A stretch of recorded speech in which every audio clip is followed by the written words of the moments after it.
வெற்றிவேல் முருகனுக்கு அரஹரோஹரா. பானுகோபன் பூதப்படை போராட்டம்.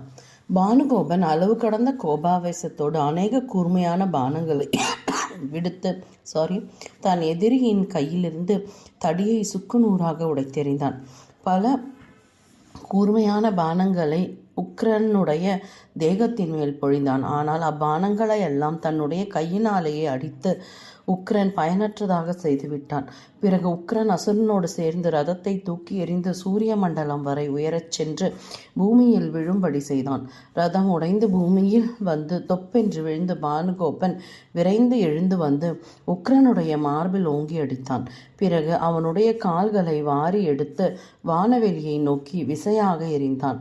அதனால் உக்ரன் சத்தியலோகம் வரையில் எழும்பி சென்று அங்குள்ள பிரம்மதேவனின் ஆசியை பெற்றுக்கொண்டு பூமியை நோக்கி விழுந்தான். ஒரு பெரிய மலை பூமியில் பொத்தென்று விழுவது போல் அவன் கீழே விழுந்து சுய நினைவு இழந்தான். அப்படி அவன் மூர்ச்சித்து கிடக்கும் பொழுது பூதப்படையை சார்ந்த மகாவீரனான தண்டி என்பவன் ஒரு பெரிய மலையை பிடுங்கி அதை பானுகோபனின் மீது வீசி எறிந்தான். அந்த மலையை 1000 பானங்களால் பானுகோபன் தகர்த்து தூள் தூளாக்கி விட்டான். உடனே தண்டி ஒரு கட்டு மாமரத்தை எடுத்து பானுகோபனின் ரதசாரதியை அடித்து கொன்றான்.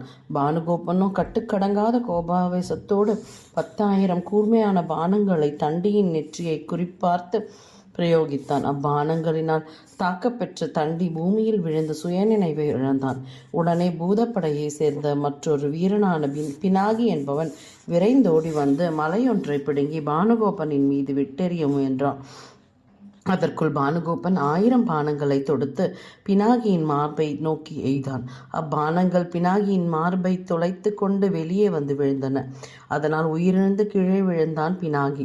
உடனே சகல பூதப்படையினரும் சேனாதிபதிகளும் ஒன்றாக திரண்டு வந்து பெரிய மலைகளையும் மரங்களையும் பாறைகளையும் கதைகளையும் எடுத்து பானுகோபனின் மீது சரமாரியாக வீசி எறிந்தார்கள். அவற்றையெல்லாம் அநேக பானங்களை பொழிந்த பானுகோபன் விலக்கி விட்டான். மற்றும் ஏராளமான அஸ்திரங்கள் பிரயோகித்து பூதப்படையினரை பயந்தோடும்படி செய்தான். அப்படையின் அனைவரும் சிதறி ஓடிச் சென்ற பிறகு அண்டன், ருத்ரன், தடாங்கன், நிரஞ்சனன், கபாலன், அண்டலோசனன் முதலான 1,00,000 வீரர்கள் அங்கு வந்து தங்கள் ரதங்களில் வீற்றிருந்தபடியே பானுகோபனின் மீது கணக்கில்லாத அஸ்திரங்களை சரமாரியாக பொழிந்தார்கள். அவற்றில் சில அஸ்திரங்கள் பானுகோபனுடைய உடலை துளைத்து கொண்டு வெளிப்பட்டன.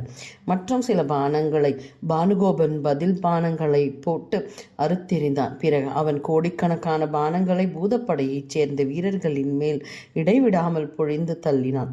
ஆனால் அப்பானங்களை காட்டிலும் 7 மடங்கு அதிகமான பானங்களை பூதப்படையினர் போட்டு அதிகமான பானங்களை பூதப்படையினர் போட்டு அவனை நெருங்கியே செல்லும்படி செய்தார்கள். பானுகோபனும் பதிலுக்கு அநேக கோடிக்கணக்கான பானங்களை பிரயோகித்து அவர்களுடைய வில் அஸ்திரங்கள் அனைத்தையும் விரைவில் பொடி பொடியாக்கிவிட்டான்.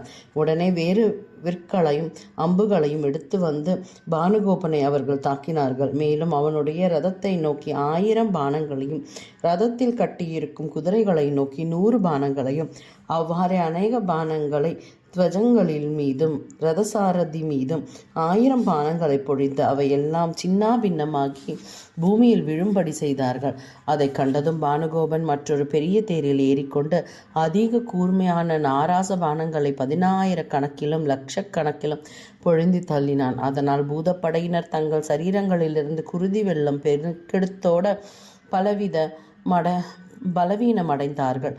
அதை கண்டதும் வீரசிம்மன் என்னும் பூத சேனாதிபதி துரிதமாக முன்வந்து பானுகோபனின் மீது ஏராளமான அஸ்திரங்களை விடுத்தான். ஆனால் பராக்கிரமசாலியான பானுகோபன் அவ்வஸ்திரங்களை எல்லாம் 1,00,000 கோடி பானங்களினால் தூள் தூளாகச் செய்து விட்டான். மீண்டும் அந்த பூத சேனாதிபதி 1000 வஜ்ராஸ்திரங்களை பொழிந்தான். வீரசிம்மனும் சிறிதும் சளைக்காதவனாக அநேக ஆயிரக்கணக்கான அம்புகளை எய்து எதிரியின் அஸ்திரங்களை எல்லாம் முறியடித்து விட்டான். மேலும் பானுகோபனுடைய மார்பிலும் அநேக பானங்களை வர்ஷித்தான். அதனால் மார்பிலிருந்து இரத்த வெள்ளம் பெருக்கெடுத்தோட பானுகோபன் களைத்து போனான். ஆனால் அடுத்த வினாடியே தன்னை சமாளித்து கொண்டு அவன் பகைவர் அனைவரையும் நாசம் செய்ய வல்ல நாராயண அஸ்திரத்தை எடுத்து அவன் மீது பிரயோகித்தான். அந்த மாபெரும் சக்தி வாய்ந்த அஸ்திரமானது 10 திசைகளிலும் ஒளி வெள்ளத்தை சிந்திக்கொண்டு வீரசிம்மனின் மார்பை பிளந்து கொண்டு வெளிப்பட்டது. அடுத்த வினாடி வீரசிம்மன் உயிரிழந்தான். உடனே வீரமார்த்தாண்டன் என்னும் பூதப்படை தலைவன் சினம் கொண்டவனாக பானுகோபனுடன் யுத்தம் புரிய முன்வந்தான். இருவருக்கும் கடுமையான விற்போர் நடந்தது. விற்போர் முடிந்து வாட்போரில் மும்முரமாக இருவரும் ஈடுபட்ட பொழுது வீரமார்த்தாண்டன் தன்னுடைய கத்தியினால் பானுகோபனின் மார்பில் ஓங்கி குத்தினான். அதனால் பானுகோபனுடைய மார்க்கவசம் பிளக்கப்பட்டு விட்டது. அதை கண்டு சீற்றமடைந்த பானுகோபன் அந்த பூத வீரனுடைய நெற்றியில் கத்தியினால் குத்தி நிலத்தில் விழச் செய்தான். அதனால் வீரமார்த்தாண்டன் குருதி வெள்ளம் பெருக்கெடுத்தோட உயிரிழந்தான். அடுத்ததாக அதிக பலவானான வீர சாக்ஷன் என்னும் பூத வீரர் யுத்த களத்திற்கு வந்து 1000 அஸ்திரங்களை பிரயோகித்தான். அந்த அஸ்திரங்களை எல்லாம் அநேக பானங்களினால் பானுகோபன் சிதறிப்போகச் செய்து விட்டான். மேலும் 100 அஸ்திரங்களை விடுத்து அவனுடைய ரத சாரதியையும் கொன்றான். உடனே வீர ராட்சசன் வேறொரு சாரதியை அமர்த்தி கொண்டு 1000 பானங்களை பொழிந்து அசுரனுடைய கிரீடத்தின் நிலத்தில் விழச் செய்தான். உடனே பானுகோபன் வேறொரு கிரீடத்தை எடுத்து தலையில் பொருத்தி கொண்டு 1000 பானங்களினால் எதிரொலியின் வில்லை அறுத்தெறிந்தான். மறுபடி வேறொரு வில்லை அவன் எடுக்க முயல்வதற்குள் பானுகோபன் ஏராளமான பானங்களை பொழிந்து தள்ளி அவனுடைய ரதத்தை உடைத்தான். ஆனால் வீரராட்சசனோ வேறொரு தேரில் ஏறி அமர்ந்து வரும்பொழுது அவனுடைய வில்லை பானுகோபன் துண்டித்து விட்டான்.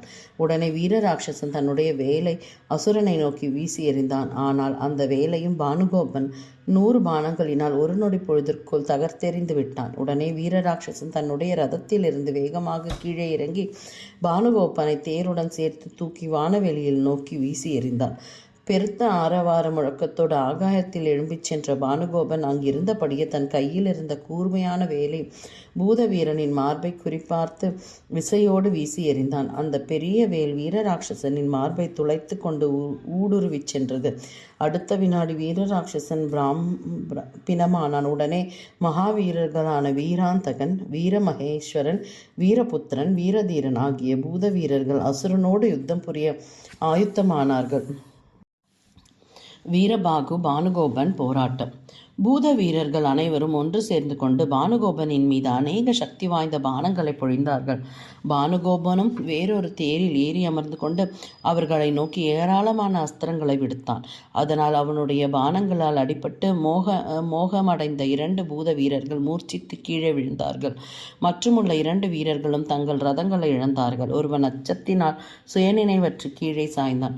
பூதகணங்களின் இப்படிப்பட்ட வலுவற்ற தன்மையை கண்டு அசுரப்படையினர் அனைவரும் பெருத்த ஆரவார முழக்கத்தோடு விரைந்தோடி வந்து ஆனந்த கூத்தாடினார்கள். அவர்களில் சிலர் விற்களை கையில் பிடித்து கொண்டு மற்றும் சிலர் சக்தி கேடயங்களை வைத்து கொண்டும் நாலாபுறங்களிலும் ஓடிச் சென்று திரிந்தார்கள்.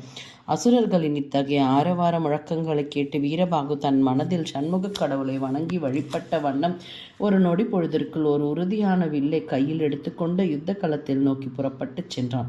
அவன் யுத்த களத்தை அடைந்ததும் தன்னுடைய வில்லில் நாணை ஏற்றிய பொழுது அந்த சப்தமானது சகல திசைகளிலும் பரவிச் சென்று பிரம்மாண்டம் முழுவதையும் மலைகளையும் குகைகளையும் ஊடுருவிச் சென்று பரவியது. பிரம்மாண்டம்தான் திடீரென்று வெடித்து விட்டதோ அல்லது பிரம்மாவே அஞ்ச வைக்கக்கூடிய பிரளய கால சமுத்திரத்தின் அலையோசைதான் இப்படி பெருத்த ஆரவாரமாக கேட்கிறதோ என்று மனிதர்கள் எண்ணி குழம்பினார்கள். அந்த பயங்கரமான ஒலியை கேட்ட மானினங்கள் அது புலியின் சப்தமோ என்று எண்ணி பயந்தன. அதேபோல் புலிகளும் அது சிங்கத்தின் கர்ஜனை குரலோ என்று எண்ணி கலங்கின. அதுபோலவே சிங்கங்கள் எல்லாம் அது சர்பத்தின் பேரொலியோ என்று எண்ணி மெய் சிலிர்த்தன. இப்படியாக வனவிலங்குகள் அனைத்தும் ஒரு நொடி பொழுதிற்குள் தங்கள் இருப்பிடங்களை விட்டு வெளியேறி 4 திசைகளிலும் சிதறியோடச் செய்தன. அடுத்த வினாடி பானுகோபனும் தன் கையில் இருந்து வில்லில் நாணேற்றினான். அதனால் உண்டான பெருமுழக்கம் சகல திசைகளிலும் சென்று பரவியது. அப்பொழுது பானுகோபன் மகாவீரன் ஆகிய வீரபாகுவை நோக்கி, அடே, நீ பிரம்மாவோ மகாவிஷ்ணுவோ முருகனோ தேவேந்திரனோ அல்ல, சாதாரண ஒரு தூதுவனான உனக்கு எவ்வளவு ஆணவமோ! முன்பு நீ மாயையினால் ஏராளமான அசுர வீரர்களை கொன்றுவிட்டு தப்பி ஓடிச் சென்று விட்டாய். நீ தூதனாயிற்றே என்றுதான் உன்னை அப்பொழுது உயிரோடு விட்டுவிட்டேன். ஆனால் இப்பொழுது பார்த்தாயா, உன்னுடைய படைகளையெல்லாம் நாங்கள் சின்னா பின்னப்படுத்தி விட்டோம். இதோ விரைவிலேயே உன்னையும் போரிட்டு ஜெயித்து உனக்கும் உன் படைகளுக்கும் விலங்குகளை பூட்டி விடுகிறேன் என்றான். உடனே வீரபாகு அந்த அசுரகுமாரனை நோக்கி, அசுரனே, நீ உன்னையே பெரிதாக நினைத்து புகழ்ந்து பேசிக் கொள்கிறாய். என்னை சாதாரண தூதன் என்று இகழ்ந்து கூறுகிறாய். போர் புரிய முன்வந்திருக்கும் என்னை அம்மாதிரி நீ சர்வசாதாரணமாக நினைப்பது சரியே இல்லை. இனியும் உன்னுடைய வீண் பெருமைகளை கர்வத்தையும் விட்டுவிட்டு என்னோட யுத்தம் புரிய முன்வா. அதுதான் உனக்கு நல்லது என்றான். அதன் பிறகு பானுகோபன் அளவு கடந்த சீற்றத்தோடு 10 பானங்களை வீரபாகுவை நோக்கி பொழிந்தான். உடனே தேவத் தலைவனான வீரபாகுவும் 10 பானங்களை விடுத்து அசுரனுடைய அஸ்திரங்களை முறியடித்தான். அதை கண்ட அசுரன் 100 பானங்களை தொடுக்க அவற்றையும் வீரபாகு தன்னுடைய பானவர்ஷத்தினால் தகர்த்தெறிந்து விட்டான். இப்படியாக லட்சக்கணக்கான அஸ்திரங்களை ஒருவர் மீது ஒருவர் பிரயோகித்து கொண்டார்கள். அப்பொழுது மேகங்கள் சூரியனை மறைத்து கொண்டு துர்த்தினம் உண்டாயிற்று. அப்பொழுது வீரபாகுவும் பானுகோபனும் விடுத்த பானங்களானது சகல திசைகளிலும் பளீர் பளீர் என்ற மின்னல்களோடும் இடிமுழக்கங்களோடும் பெரும் மழை பொழிவதையே நினைவுபடுத்தியது. பானுகோபன் 10 அஸ்திரங்களை விடுத்து வீரபாகுவின் வில்லை ஒடித்து போட்டான். உடனே வீரபாகு மற்றொரு வில்லை எடுத்து அநேக அஸ்திரங்களை பொழிந்து அசுரனுடைய வில்லையும் முறித்தான். அசுரனோ விரைவில் வேறொரு வில்லை எடுத்து வந்து வீரபாகுவின் மார்பை குறிப்பார்த்த 1000 பானங்களை பிரயோகித்தான். உடனே வீரபாகு அளவு கடந்த கோபாவேசத்தோடு 7 பானங்களினால் அசுரகுமாரனின் கிரீடத்தை கீழே விழும்படி செய்தான். மேலும் அநேக பானங்களினால் அவனுடைய கவசத்தையும் பிளக்கச் செய்தான். பானுகோபனின் அந்த அவல நிலையை கண்ணுற்ற சூரியன் கேலியாக நகைத்தான். அதை கண்ட அசுரன் கோபாவேசத்தோடு வீரபாகுவின் நெற்றியை நோக்கி 1000 நாராச பானங்களை பொழிந்தான். அந்நாராச பானங்களை எல்லாம் தன் கையினாலேயே பற்றி எரிந்த வீரபாகு அவனுடைய மார்பு, முகம், 2 தோல் பட்டைகள் ஆகிய அங்கங்களில் ஆயிரக்கணக்கான அஸ்திரங்களை குறிவைத்து அடித்தான்.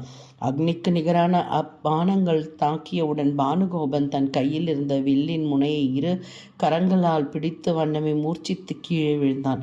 அதை கண்ட அசுரப்படையினர் அனைவரும் ஒன்று சேர்ந்து வீரபாகுவை சூழ்ந்து கொண்டு ஏராளமான அஸ்திரங்களை பொழியலானார்கள். உடனே வீரபாகு தன் இருதயத்தில் முருகப்பெருமானை தியானித்த வண்ணமே அசுரர்களின் பானங்களை எல்லாம் முறியடித்து அநேக கோடி பானங்களினால் அவர்கள் அனைவரையும் அடித்து போகச் செய்தார். அப்பொழுது அசுர வீரர்களின் தலைகளில் சில சமுத்திரத்திலும் சில மலைகளிலும் சில நதிகளிலும் சென்று விழுந்தன. மற்றும் சில தலைகள் தீவுகள் அனைத்திலும் அண்டச்சுவர் வரையில் போய் விழுந்தன. இன்னும் சில தலைகள் அந்தந்த வீரர்களுடைய மனைவிமார்களின் முன்னால் சென்று விழுந்தன. முருகன் ஏவிய அமோக அஸ்திரம் தலையில்லாத முண்டங்களின் அநேக பயங்கரமான தோற்றத்தில் எழும்பி கூத்தாடின. அந்த அசுர வீரர்களின் உடலிலிருந்து பெருகி ஓடிய இரத்தத்தினால் அந்த இடத்தில் ஒரு பெரிய நதியை உற்பத்தியாகிவிட்டது. மாமிசங்களாகிய சேற்றினால் நிறைந்தும் கேசங்களாகிய பாசி கொத்துக்களினால் நிறைந்தும் உருண்டு செல்லும் தலைகளாகிய கற்கூடங்களினால் சூழ்ந்தும் எலும்புகளாகிய பெரிய கிளிஞ்சல் மூட்டைகளினால் நிரம்பியும் அந்த இடம் காட்சியளித்தது. அந்த யுத்த களத்தை சுற்றிலும் காக்கை, கழுகு, நரி, நாய் முதலிய மாமிச பட்சினங்கள் வட்டமிட்டு கொண்டிருந்தன. இப்படியாக வீரபாகுவின் பானக்கினியில் அசுரப்படையினர் அனைவரும் மடிந்த பிறகு பூதகணங்களும் பூதகண தலைவர்களும் மூர்ச்சித்து கிடந்தவர்களும் மற்றும் சகல பூத வீரர்களும் எழுந்து நின்று ஆடிப்பாடி அட்டகாசம் செய்து சிரித்து மகிழ்ந்தார்கள். அதே சமயத்தில் மூர்ச்சி தெளிந்து எழுந்து நின்ற பானுகோபன் தன்னுடைய படைகள் அனைத்தும் செத்து கிடப்பதையும் தேவப்படைகள் அனைத்தும் உயிரோடு ஆடிப்பாடி மகிழ்ந்து கொண்டிருப்பதையும் கண்டு சிறிது நேரம் மனதிற்குள் ஆலோசனை செய்தான். ஓஹோ, இந்த பூதப்படைகள் அனைத்தும் என்னோடு போரிட்டு சிதறியோடியவர்கள். ஆனால் இந்த படைகளில் வீரபாகு ஒருவனே சிறந்த வீரன். இவனை நான் ஒரு நாழிகை பொழுதிற்குள் அழித்து விடுவேன். இல்லை என்றால் அக்னி பிரவேசம் செய்து என் உயிரையே மாய்த்து கொண்டு விடுவேன். இது சத்தியம் என்று உறுதி கொண்டான். அதன் பிறகு அவன் வீரபாகுவை நோக்கி கூர்மையான சூளம் போன்ற 1000 அம்புகளை பிரயோகித்தான். வீரபாகுவும் அவனுடைய பானங்களை எல்லாம் தகர்த்தெறிந்துவிட்டு பதிலுக்கு 1000 பானங்களையும் அவன் மீது பொழிந்தான். பானுகோபனும் அப்பானங்களை எல்லாம் முறியடித்துவிட்டு 10000 பானங்களை பொழிந்து அவனுடைய ரதத்தில் பூட்டியிருந்த குதிரைகளையும் இரதசாரதிகளையும் கொன்றான். உடனே வீரபாகு வேறொரு ரதத்தில் ஏறிக்கொண்டு முறையே 200 பானங்களினால் பானுகோபனுடைய ரதம், குதிரைகள், ரதசாரதி, வில் ஆகிய அனைத்தையும் சின்னாபின்னப்படுத்தி பூமியில் தள்ளினான். உடனே பானுகோபன் வேறொரு தேரையும் வில்லையும் எடுத்துக்கொண்டு வீரபாகுவின் மேல் 700 வஸ்திரங்களை வஜ்ராஸ்திரங்களை பொழிந்தான். அதை கண்ட வீரபாகு கோபமேலிட்டு 14 பானங்கள் போட்டு அசுரனுடைய வில்லை துண்டித்தான். பிறகு அவன் 1000 பானங்களிலான் அசுரனுடைய ரதத்தையும் ரதசாரதியும் அழித்து ரதத்தில் கட்டியிருந்த குதிரைகளையும் மறுத்து கீழே தள்ளினான். கூர்மையான பானங்களினால் அசுரனுடைய மார்பையும் பிளந்தார். உடனே பானுகோபன் மற்றொரு ரதத்தில் ஏறி அமர்ந்த பொழுது வீரபாகு அவன் பின்னால் உள்ள அம்புரா துணியை 1000 பானங்களினால் சிதைத்தான். அதை கண்ட பானுகோபன், அடே, இவனுடன் விற்போரிட்டு நாம் ஜெயிக்க முடியாது என்றே தோன்றுகிறது என்று நினைத்தான்.